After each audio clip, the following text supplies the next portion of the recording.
ojek online bernama Sutaryo hidup sederhana bersama istrinya, Rindi, yang selalu menasihatinya untuk rajin berdoa dan tidak mengambil barang temuan, terutama uang. Suatu malam, Sutaryo pulang dengan martabak dan uang tip yang katanya berasal dari pelanggan. Namun setelah Rindi sholat, ia mendapati Sutaryo kejang-kejang seperti dicekik. Ternyata, uang yang dibawa Sutaryo adalah uang tumbal. Ia mengakui telah mengambil uang di jalan. Bagaimana kisahnya? Tonton dan simak cerita menarik dalam video berikut ini. Hujan rintik-rintik membasahi genteng rumah kecil di ujung gang itu. Lampu-lampu temaram di sepanjang jalan membuat suasana malam terasa lengang dan sedikit muram. Di dalam rumah, seorang pria parubaya tengah mengenakan jaket tebal sambil memeriksa ponsel dan mengecek saldo dompet digitalnya. "Saldo tinggal segini," gumamnya pelan, lalu menghela napas.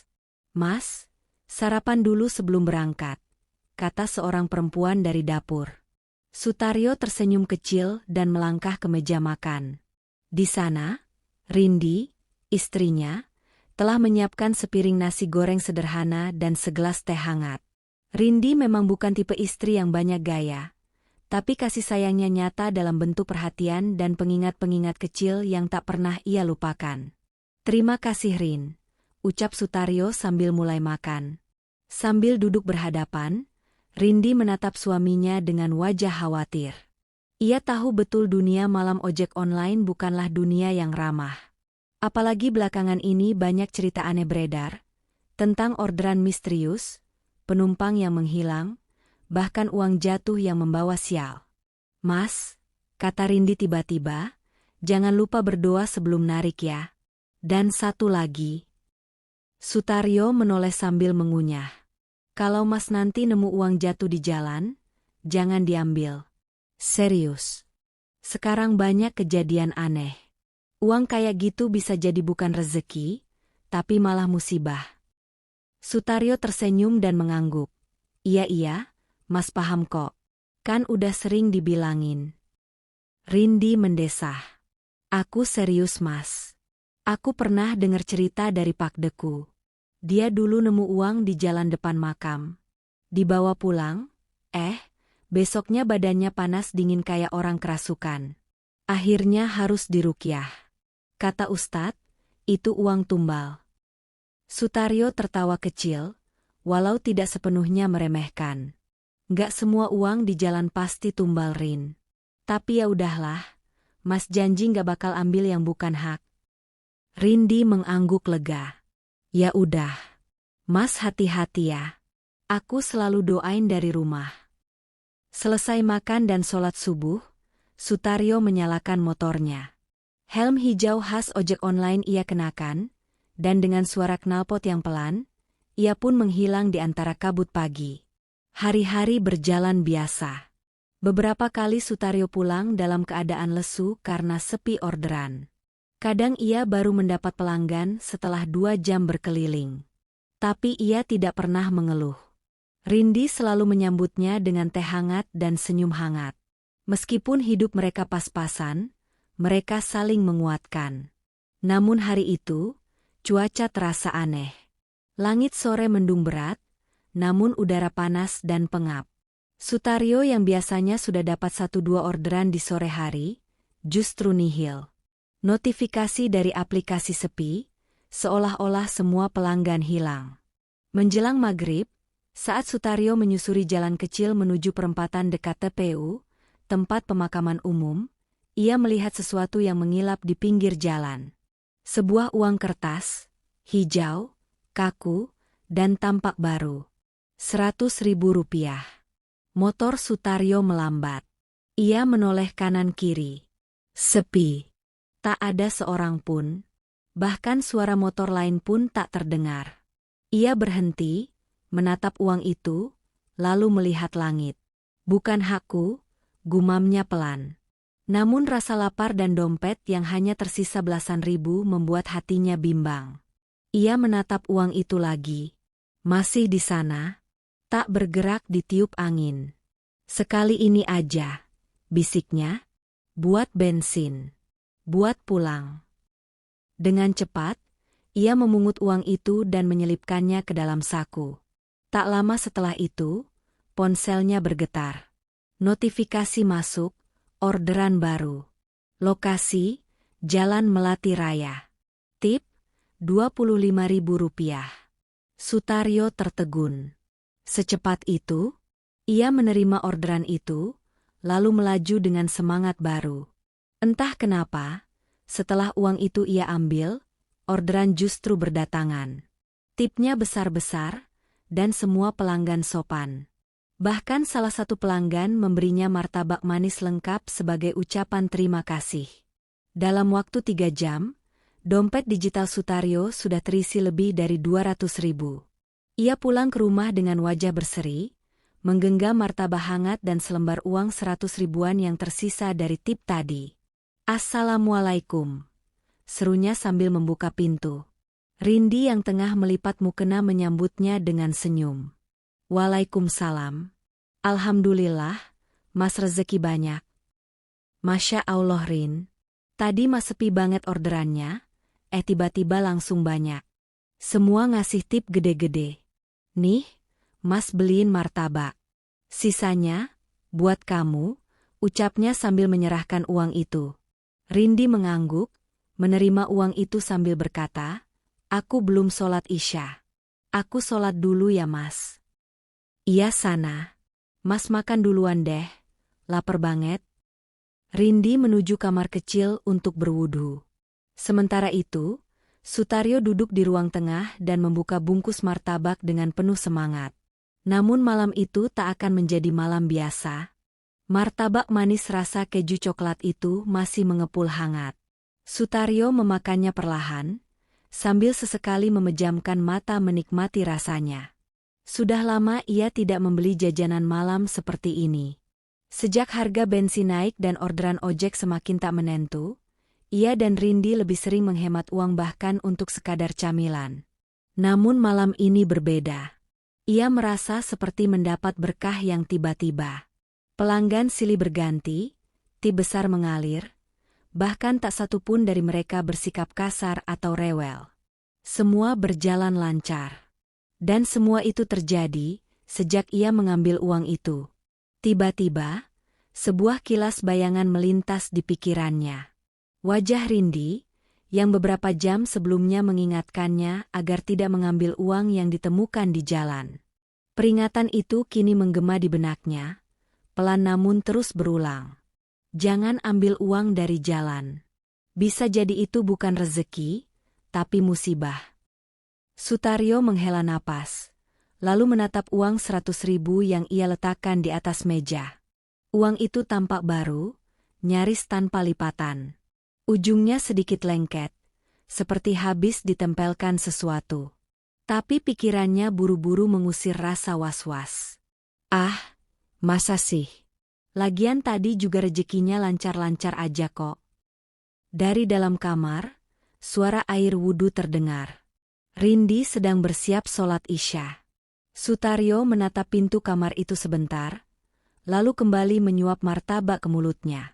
Namun saat ia mengunyah potongan terakhir, rasa manis yang seharusnya ia rasakan mendadak berubah getir. Lidahnya seperti kebas. Tenggorokannya terasa gatal, dan udara seolah menjadi lebih dingin. Suhu di dalam rumah menurun drastis. "Loh, kok?" Sutaryo menggigil pelan. Angin lembut masuk dari jendela yang sedikit terbuka, membawa bau anyir yang aneh. Seperti bau logam atau darah. Sutaryo menoleh ke jendela, tapi tak ada yang aneh di luar. Lalu ia meraih gelas teh di meja, mencoba meneguk, namun tangannya tiba-tiba kaku. Lehernya seperti tersentak. Matanya membelalak. Tubuhnya mendadak berat, seperti ada beban besar yang menimpa dadanya.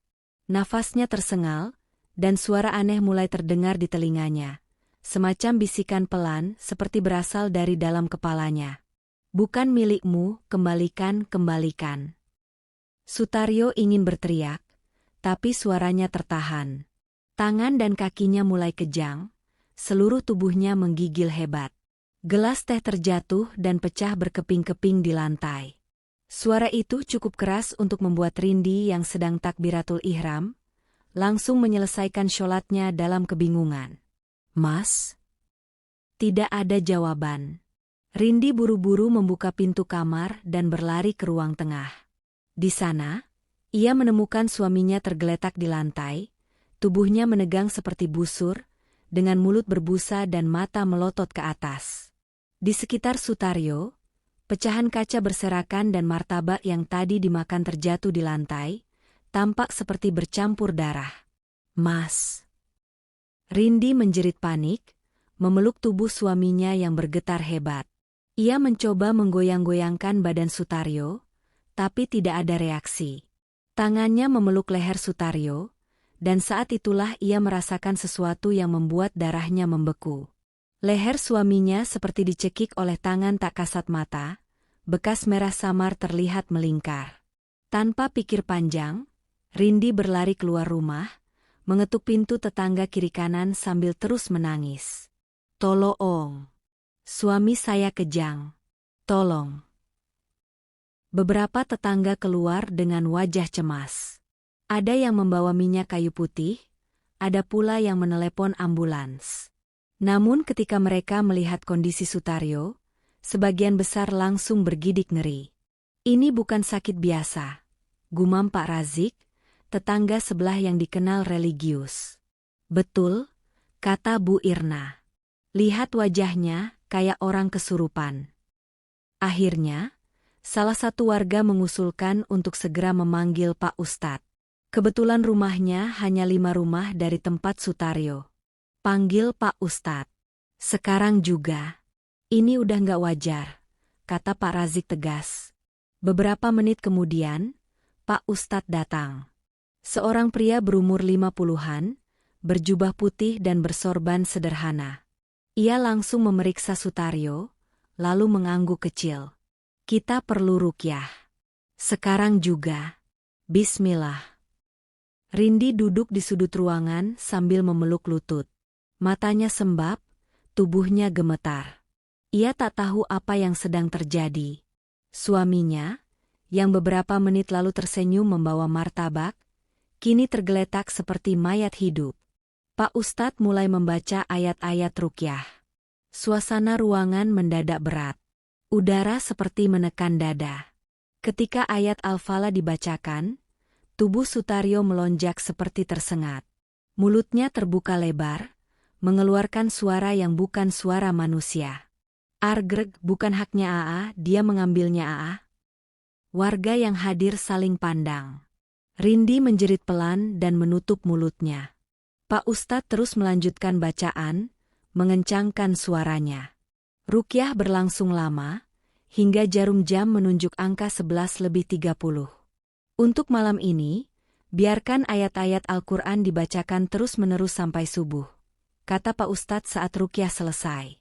"Saya akan kembali setelah adzan subuh. Jangan biarkan rumah ini kosong dari bacaan."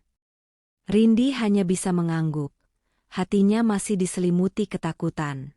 Sutaryo kini terbaring lemas. Napasnya masih ada, tapi matanya tertutup rapat, seolah sedang tertidur dalam mimpi yang tak berujung. Jam dinding di ruang tamu rumah Sutaryo berdetak pelan, menunjukkan pukul 00.05. Beberapa warga masih duduk bersila di ruang tengah, sebagian membaca ayat suci Al-Quran dengan suara bergantian. Di antara mereka, Rindi duduk paling dekat dengan tubuh Sutaryo yang masih terbaring lemas. Sesekali menatap wajah suaminya yang pucat dan dingin seperti orang koma. Satu warga membaca surah Al-Baqarah, yang lain berganti dengan Al-Ikhlas, Al-Falah, dan An-Naas. Meski suara mereka pelan dan terbata, namun getaran iman terasa mengisi setiap sudut rumah. Lampu temaram yang menyala hanya dari ruang tengah membuat suasana rumah itu terasa sunyi dan mencekam. Di luar rumah, udara terasa dingin seperti menjelang hujan. Tapi langit tak berawan. Bahkan bulan pun tampak bulat utuh. Cahayanya seperti menyorot langsung ke atap rumah Sutaryo. "Rin, kamu istirahat aja dulu bentar. Biar kami yang terusin bacaannya," bisik Bu Irna yang duduk di sampingnya. Rindi menggeleng cepat. Saya nggak bisa tenang, Bu. Saya takut kalau saya tinggal, Mas Sutaryo kenapa-kenapa. Ia menunduk. Matanya masih basah. Sejak kejadian tadi, pikirannya belum bisa sepenuhnya menerima kenyataan bahwa suaminya, yang tadi malam pulang dengan senyum lebar membawa martabak dan uang tip, kini terbaring tak sadar setelah kejang dan dicekik oleh entah apa. Di sudut ruangan, Pak Razik mendekat pelan lalu duduk di dekat Rindi. Rin, maaf, tadi Pak Ustadz sempat nanya sebelum rukyah, ada kejadian apa sebelum Mas Sutaryo kejang? Rindi menggeleng. Saya nggak tahu. Mas cuma bilang kalau orderannya ramai dan dapat tip banyak. Dia kasih saya uang 100.000, katanya dari pelanggan. Dia cerita dapat uang di jalan, tanya Pak Razik perlahan. Rindi sempat diam sejenak, lalu wajahnya menegang. Enggak, Mas nggak cerita soal itu. Tapi, sebelumnya saya memang sempat wanti-wanti, bilang kalau nemu uang jangan diambil. Karena saya sering dengar kisah aneh. Tapi dia cuma janji-janji. Saya nggak tahu. Kalimat itu terputus oleh rasa sesak di dada. Air matanya kembali mengalir. Pak Razik menepuk bahunya pelan. Kalau benar Mas Sutaryo ambil uang di jalan, bisa jadi itu pemicunya. Tapi jangan buru-buru panik. Yang penting sekarang kita jaga sampai subuh. Sementara itu, beberapa warga mulai bergantian keluar untuk mengambil wudhu. Udara dalam rumah terasa lebih berat dari biasanya. Aroma samar seperti dupa mulai tercium entah dari mana. Rindi menyadari, setiap kali ayat-ayat suci dibaca, lilin-lilin aromaterapi di rak sudut ruang tamu bergetar, meski tidak ada angin. Pukul 1.30. Salah satu warga, Pak Hantoro, sempat tertidur sebentar, lalu mendadak terbangun dan berkata pelan, saya mimpi saya lihat Sutaryo berdiri di tengah jalan, di bawah tiang listrik. Di tangannya, dia pegang uang 100.000. Tapi dari arah belakang, ada sosok hitam besar, matanya merah, kayak mau meraih dia. Warga lain langsung membaca ayat kursi lebih keras. Rindi terdiam. Sosok hitam. Uang 100.000. Hati kecilnya mulai mengiyakan bahwa ini bukan mimpi buruk biasa. Mungkin benar, uang itu bukan rezeki, tapi ujian yang ia dan suaminya abaikan. Sekitar pukul 3, suara aneh terdengar dari arah dapur. Seperti benda jatuh. Beberapa warga langsung menoleh. Pak Hantoro dan dua pria lain sigap berdiri dan mengecek. Mereka kembali dengan wajah tegang. Gelas di rak pecah sendiri. Jatuh. Padahal nggak ada angin, dan tadi kami nggak masuk ke dapur. Ujar salah satu dari mereka. Tak ada yang bicara. Semua hanya menunduk dan memperbanyak bacaan. Rindi pun tak beranjak dari sisi Sutaryo. Tangannya menggenggam tangan suaminya erat-erat. Ayo kita terusin sampai adzan, kata Pak Razik mantap. Pukul 4.25, suara azan subuh mulai terdengar dari masjid kecil di ujung gang. Begitu suara takbir berkumandang, tubuh Sutaryo yang sebelumnya terkulai mendadak bergerak pelan. Jari-jarinya gemetar, lalu matanya perlahan terbuka. Rindi langsung menjerit kecil. Mas bangun. Warga lain menghentikan bacaan mereka dan mendekat. Sutaryo menatap sekeliling dengan tatapan kosong, lalu memejamkan matanya dan menangis pelan. Masya Allah dia sadar, ucap Bu Irna sambil menutup mulutnya. Pak Ustadz yang datang beberapa menit kemudian segera memeriksa kondisi Sutaryo. Setelah meminumkan air rukyah, ia duduk di depannya dan bertanya pelan, Mas Sutaryo tolong jujur. Apa yang sebenarnya terjadi sebelum semua ini? Sutaryo terdiam, lalu menunduk. Tubuhnya gemetar. Setelah beberapa detik, ia membuka suara. Saya nemu uang 100.000 di Jalan Ustadz. Di dekat perempatan habis maghrib. Awalnya ragu, tapi saya udah dari pagi nggak dapat order. Saya ambil. Setelah itu, orderan saya langsung ramai. Dapat tip banyak. Uang itu saya kasih ke Rindi. Tangis Rindi pecah. Warga lain menghela napas panjang. Pak Ustadz menunduk dalam, lalu berkata, "Itu bukan uang biasa. Itu uang tumbal. Biasanya diletakkan oleh orang yang melakukan perjanjian gaib. Siapapun yang mengambil, jadi pengganti dari tumbal sesungguhnya. Tapi karena kita cepat tangani, Allah masih beri perlindungan. Tapi ingat Mas, kalau lebih lama, bukan cuma Mas yang kena. Bisa jadi jin itu ngincer istri Mas juga." Sutaryo menggigit bibirnya dan menangis semakin keras. Saya menyesal Ustadz. Saya janji nggak akan ulangi. Saya akan lebih taat. Saya mohon ampun. Pak Ustadz mengangguk. Taubat itu jalan pertama. Selanjutnya, perkuat ibadah. Jangan pernah tinggalkan doa, dan jangan sembarangan dengan apa yang kita temui di jalan. Di antara suara tangisan pelan dan embusan azan yang memudar, rumah kecil itu kembali terasa hangat. Rindi menggenggam tangan suaminya erat-erat. Dalam diam, keduanya tahu, malam itu telah mengubah segalanya. Sejak subuh itu, suasana rumah Sutaryo berubah. Meskipun secara fisik semua tampak tenang, tak ada lagi kejang-kejang atau suara pecahan, namun hawa aneh masih terasa menggantung di setiap sudut rumah. Rindi berusaha menyibukkan diri, membersihkan lantai yang semalam dipenuhi serpihan kaca, mengganti sprei tempat tidur, dan menyimpan sisa martabak yang sudah mengering di dalam plastik. Sutaryo duduk di teras rumah sambil memandangi jalan. Matanya sayu, kantuk belum juga hilang karena semalaman tubuh dan jiwanya seperti dihantam badai. Meski ia sudah sadar sepenuhnya, tubuhnya masih terasa berat. Satu hal yang terus membebani hatinya, rasa bersalah. "Rin," gumam Sutaryo lirih ketika istrinya keluar membawakan segelas teh hangat. Rindi duduk di sebelahnya tanpa bicara. Ia hanya menyerahkan gelas itu dengan tangan gemetar. Wajahnya belum pulih dari rasa trauma. "Aku minta maaf," kata Sutaryo, kali ini dengan suara jelas. "Aku udah bikin kamu takut, bikin kamu terluka." Rindi menunduk, mengusap matanya. "Aku bukan marah Mas. Tapi aku sedih. Aku udah sering bilang, jangan ambil barang yang bukan hak kita. Apalagi di jalan." Sutaryo menarik napas panjang. "Waktu itu aku lapar banget Rin. Udah dari pagi sepi. Duit di dompet tinggal 20.000.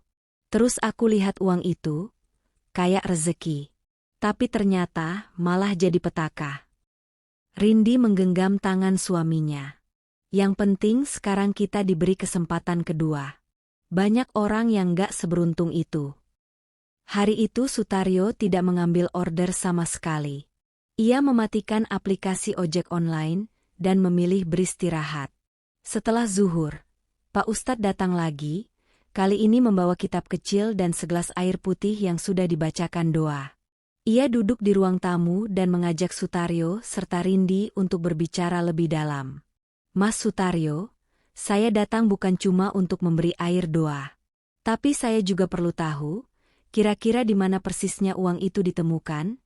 tanya Pak Ustadz dengan nada hati-hati. "Di dekat tiang listrik Ustadz. Dekat perempatan jalan arah terminal. Pas di pinggir trotoar," jawab Sutaryo. Pak Ustadz mengangguk pelan. Beberapa warga pernah melapor. Lokasi itu memang sering jadi tempat penemuan uang misterius. Biasanya jumlahnya sama, 100.000. Dan yang ambil selalu kena musibah. Ada yang motornya kecelakaan. Ada yang istrinya tiba-tiba jatuh sakit parah. Bahkan, ada satu orang hilang seminggu, lalu ditemukan meninggal dalam posisi bersimpuh di pinggir jalan yang sama. Rindi menahan napas. Wajahnya membeku. "Dan satu ciri khasnya," lanjut Pak Ustadz, "yang menemukan uang biasanya merasa beruntung, luar biasa di hari yang sama. Dapat banyak rejeki, tapi itu cuma umpan. Karena jin tumbal butuh tubuh pengganti." "Pengganti siapa Ustadz?" tanya Sutaryo lirih. "Biasanya, seseorang yang melakukan perjanjian dengan jin, Entah untuk kekayaan atau jabatan, harus memberi tumbal. Tapi kalau ia tidak ingin keluarganya yang jadi korban, maka jin akan memberi pilihan, cari orang lain.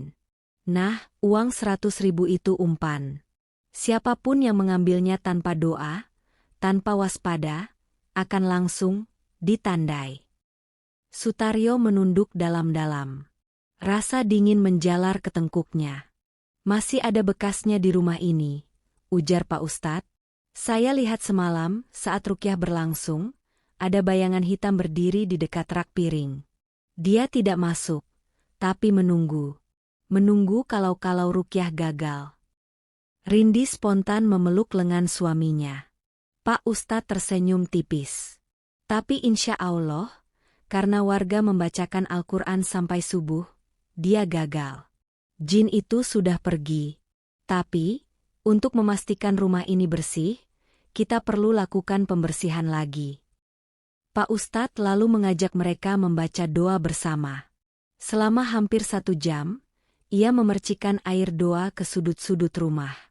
Ketika ia menyiram bagian dapur, tiba-tiba seekor cicak yang selama ini bersembunyi di balik kulkas jatuh dan menggeliat cepat keluar dari pintu dapur. Rindi menjerit kecil. Cicak itu dari semalam diam di situ Ustadz. Nggak bergerak. Pak Ustadz tersenyum kecil. Bukan cicak biasa. Kadang jin bersembunyi dalam hewan kecil, sebagai mata-mata. Menjelang maghrib, suasana rumah mulai terasa ringan. Rindi menghidangkan teh dan kue untuk Pak Ustadz dan warga yang sempat datang kembali. Malam itu, Sutaryo dan Rindi sholat berjamaah untuk pertama kalinya setelah sekian lama. Hati mereka terasa lebih tenang. Tak ada lagi hawa berat atau bayangan hitam yang mengintai. Namun di dalam hati Sutaryo, sebuah tekad telah tumbuh kuat. Tak akan lagi ia mengambil barang yang bukan miliknya. Ia telah melihat langsung bagaimana nafsu sesaat bisa menjerumuskannya ke jurang gaib yang nyaris merenggut nyawanya. Selepas sholat, ia duduk bersimpuh dan berdoa dalam diam. Ya Allah, terima kasih Engkau telah menyelamatkan kami.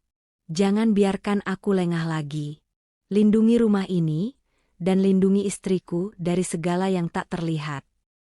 Di luar rumah, angin malam kembali berhembus pelan. Dan di ujung perempatan, di bawah tiang listrik tempat Sutaryo dulu menemukan uang itu, daun-daun kering berputar aneh. Seperti membentuk pusaran kecil yang menari di tempat yang sama. Seolah masih ada sesuatu yang menunggu. Beberapa hari telah berlalu sejak kejadian mencekam itu. Rumah Sutaryo kini terasa lebih hangat. Rindi mulai tersenyum lagi, dan Sutaryo, meski masih trauma, telah kembali bekerja sebagai ojek online.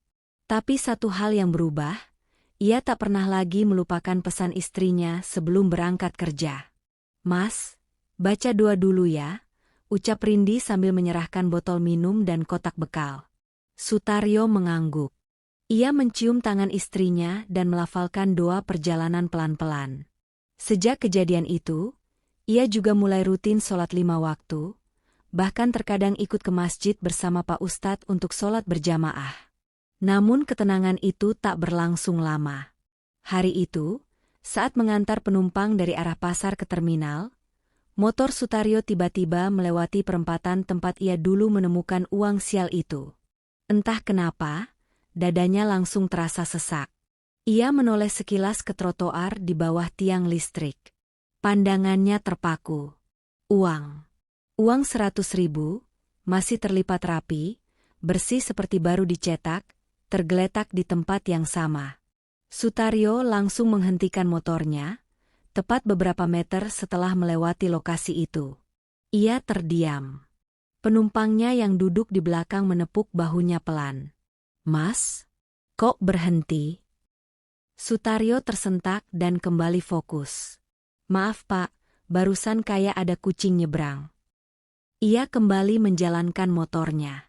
Namun sepanjang perjalanan, pikirannya melayang. Ia yakin itu bukan kebetulan. Itu pasti uang yang sama, atau sejenisnya. Uang tumbal yang kembali ditaruh oleh pemiliknya, mencari korban baru. Sesampainya di rumah, Sutaryo langsung menceritakan hal itu pada Rindi. Rindi membeku. Jadi, uang itu masih di sana? Sutaryo mengangguk. Masih. Di tempat yang sama. Rapi banget. Seperti sengaja ditaruh. Mas, kita harus bilang Pak Ustadz. Jangan sampai ada orang lain yang ambil. Malam itu juga, mereka mendatangi rumah Pak Ustadz. Setelah mendengar cerita Sutaryo, wajah Pak Ustadz tampak serius. Ia mengangguk pelan dan menyuruh mereka duduk. Saya memang sudah khawatir ini akan terjadi lagi, ujarnya pelan. Uang itu bukan satu-satunya. Biasanya, jin penjaga tumbal akan meletakkan kembali uang baru begitu yang lama gagal mengikat korban. Dan kalau sudah beberapa kali gagal, mereka akan marah. Marah bagaimana Ustadz? Tanya Rindi dengan suara nyaris berbisik.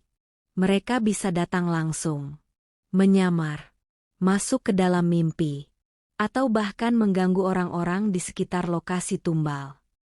Pak Ustadz mengusulkan agar mereka kembali ke lokasi besok pagi, bersama beberapa warga, untuk melakukan pembacaan doa dan penghapusan jejak tumbal. Sutaryo menyetujui, meski ada rasa takut yang kembali menjalar dalam dadanya. Pagi harinya, setelah sholat subuh, 5 orang termasuk Sutaryo dan Pak Ustadz menuju ke perempatan itu. Langit masih redup, tapi jalanan sudah mulai dilintasi warga yang berangkat kerja. Mereka tiba di lokasi dan langsung menemukannya. Uang 100.000, masih dalam posisi terlipat sempurna, tak kotor sedikit pun, padahal tempat itu sering dilintasi kendaraan. Pak Ustadz menatapnya dengan mata tajam. Ia mengeluarkan kantong plastik putih kecil, dan sehelai kertas bertuliskan doa perlindungan. Jangan disentuh langsung, katanya. Jin biasanya menempelkan energi lewat kontak kulit. Kita pakai daun sirih untuk mengangkatnya. Dengan hati-hati, ia memakai tangkai daun sirih untuk menyelipkan uang itu ke dalam kantong. Setelah itu, mereka membaca surah Al-Baqarah dan Al-Ikhlas bergantian di lokasi selama hampir 30 menit.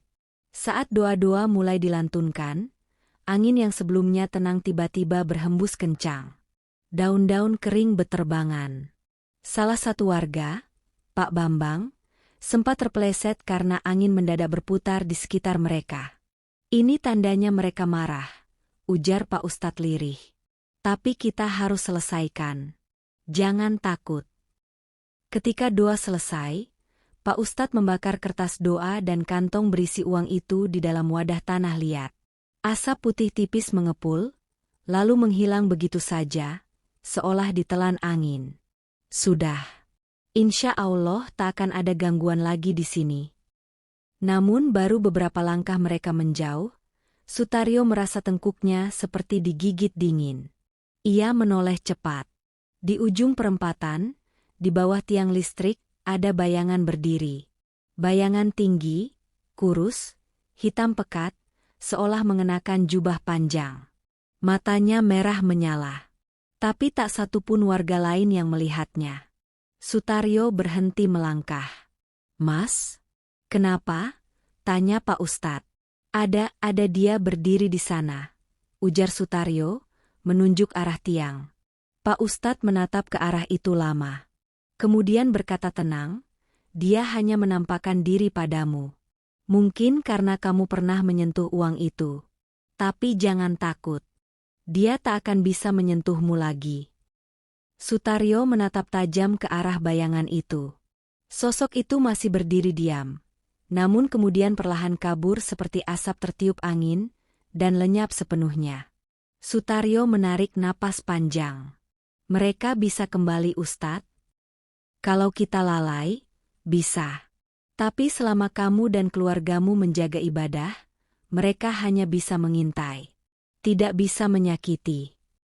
Hari itu Sutaryo kembali ke rumah dengan tubuh lelah namun hati ringan. Ia tahu kini ia bukan hanya bekerja demi nafkah, tapi juga demi menjaga diri dari ujian dunia gaib yang nyata adanya. Dan sejak hari itu, setiap melewati perempatan itu, Sutaryo tak lagi menoleh ke arah tiang listrik. Karena ia tahu kadang, sesuatu yang tampak seperti keberuntungan, bisa jadi adalah jebakan paling berbahaya. Sudah sepekan berlalu sejak penghapusan jejak tumbal di perempatan jalan itu. Rumah Sutaryo kembali tenteram. Tak ada suara kaca pecah, tak ada bayangan hitam, tak ada kejang-kejang misterius. Sutaryo dan Rindi kini semakin mendekatkan diri kepada Allah. Sutaryo lebih rajin sholat di masjid, bahkan mulai belajar membaca Al-Quran kembali meski terbata-bata. Rindi pun mulai ikut pengajian ibu-ibu yang diasuh oleh istri Pak Ustadz. Namun, ketenangan itu kembali diguncang. Kali ini, bukan dari luar, melainkan dari dalam mimpi. Pada malam Jumat, sekitar pukul 2 dini hari, Sutaryo terbangun dengan napas memburu. Keringat membasahi dahinya, padahal kipas angin berputar pelan di kamar. Ia melihat ke samping, Rindi tertidur pulas. Tak ingin membangunkannya, Sutaryo turun dari tempat tidur dan duduk di ruang tengah. Matanya menatap kosong. Bayangan mimpinya belum juga hilang. Ia bermimpi berada di perempatan jalan itu. Namun kali ini, tempat itu tak seramai biasanya. Sunyi. Sepi. Kabut tipis menyelimuti sekitarnya. Ia berdiri sendiri, dan di bawah tiang listrik, uang 100.000 yang pernah ia ambil melayang-layang di udara. Uang itu berputar seperti ditarik oleh angin, lalu jatuh ke telapak tangannya, tanpa ia sempat menolak. Tiba-tiba muncul sosok tinggi berwajah kelam. Matanya merah menyala. Kulitnya menghitam seperti arang terbakar. Sosok itu mendekat, lalu berbisik di telinganya. "Kau sudah milikku. Yang kau ambil belum lunas." Lalu mimpi itu runtuh, dan Sutaryo terbangun. Ia memejamkan mata di ruang tengah, mencoba menenangkan diri. Tapi rasa dingin menjalari tulang punggungnya. Ia tahu itu bukan mimpi biasa. Itu adalah pesan. Keesokan paginya, Sutaryo menceritakan mimpi itu pada Rindi. Wajah Rindi langsung pucat. "Mas, ini peringatan. Jin itu belum selesai. Dia masih merasa punya hak atasmu." "Aku kira semuanya sudah selesai," ucap Sutaryo lirih. Mungkin karena Mas yang pernah menyentuh uangnya langsung. Dan mungkin dia belum puas. Hari itu mereka kembali menemui Pak Ustadz. Sang Ustadz mendengarkan dengan saksama, lalu menghela napas. Kadang, jin semacam itu tidak menyerah hanya karena satu kali ruqyah atau pembersihan lokasi. Ia sudah diberi tugas oleh tuannya untuk mencari tumbal, dan saat gagal, dia akan mencari celah lain. Pak Ustadz menatap Sutaryo dalam-dalam. "Tapi kamu punya kelebihan sekarang, Mas. Kamu sudah lebih dekat dengan Allah. Jangan biarkan dia masuk lewat rasa takutmu." Sutaryo mengangguk. "Apa yang harus saya lakukan, Ustadz?" "Malam ini sebelum tidur, ambil air wudhu. Bacakan surah Al-Baqarah ayat 15 dan ayat kursi. Letakkan segelas air di samping tempat tidur. Dan kalau dia datang lagi, jangan lari. Hadapi dia dengan doa." Malam pun datang. Sutaryo mengikuti semua petunjuk Pak Ustadz. Ia wudhu, membaca ayat-ayat yang diminta, dan berdoa panjang sebelum tidur. Rindi tidur lebih dulu. Sutaryo masih terjaga, matanya menatap langit-langit kamar. Sekitar pukul 1, ia akhirnya terlelap. Dan mimpi itu datang lagi. Ia berdiri di tempat yang sama, perempatan gelap dan berkabut. Tapi kali ini, ia memegang tasbih di tangan kanan dan kitab kecil di tangan kiri. Sosok hitam itu muncul dari balik kabut, menyeringai lebih menyeramkan dari sebelumnya. Namun kali ini, Sutaryo tidak gentar. Ia menggenggam tasbih rat-rat dan membaca ayat kursi lantang. Suaranya menggema di udara mimpi. Sosok hitam itu meringis, bergetar, dan menjerit, suara tajam seperti kaca pecah. Kabut mulai menghilang, dan sosok itu terbakar oleh cahaya yang muncul dari arah timur, menjerit hingga lenyap menjadi abu. Sutaryo terbangun dengan mata terbuka lebar. Napasnya berat, tapi tak ada rasa takut. Ia melihat ke arah jam dinding, Pukul 4. Tak lama kemudian, adzan subuh terdengar menggema dari masjid terdekat. Ia berdiri, mengambil air wudhu, lalu membangunkan Rindi. "Rin, ayo kita sholat. Aku ingin sholat subuh berjamaah." Pagi itu, Sutaryo dan Rindi menunaikan sholat subuh dengan hati lapang. Seusai sholat, Sutaryo duduk diam, merenung. Ia sadar, godaan dan ujian bisa datang dari arah yang tak disangka-sangka. Kadang berupa rasa lapar, kadang berupa uang di pinggir jalan. Tapi kini ia tahu bahwa bukan semua yang tampak indah adalah rezeki. Setelah sarapan, Sutaryo mempersiapkan motornya. Ia kembali bekerja seperti biasa, tapi kali ini dengan niat yang lebih lurus. Mencari nafkah halal, tanpa tergoda hal yang mudah namun mencurigakan. Sebelum berangkat, ia mencium tangan Rindi. "Terima kasih ya Rin, udah selalu ingetin aku. Kalau bukan karena kamu, mungkin aku udah nggak ada di sini." Rindi mengelus pundaknya sambil tersenyum. "Aku cuma ingin Mas selamat. Dunia ini luas, Mas. Tapi yang benar tetap satu." Hari itu, Sutaryo menjalani pekerjaannya dengan penuh semangat. Orderan lancar, penumpang ramah, dan meskipun tip tak selalu besar, ia merasa lebih ringan dan damai. Ia tak lagi melewati perempatan itu, memilih jalan memutar meski lebih jauh. Karena ia tahu, di sana, mungkin masih ada sesuatu yang menunggu mangsa baru. Dan kali ini, ia tak ingin kembali terjebak. Terima kasih telah menyimak cerita ini sampai akhir. Jangan lupa subscribe, like dan komen channel ini.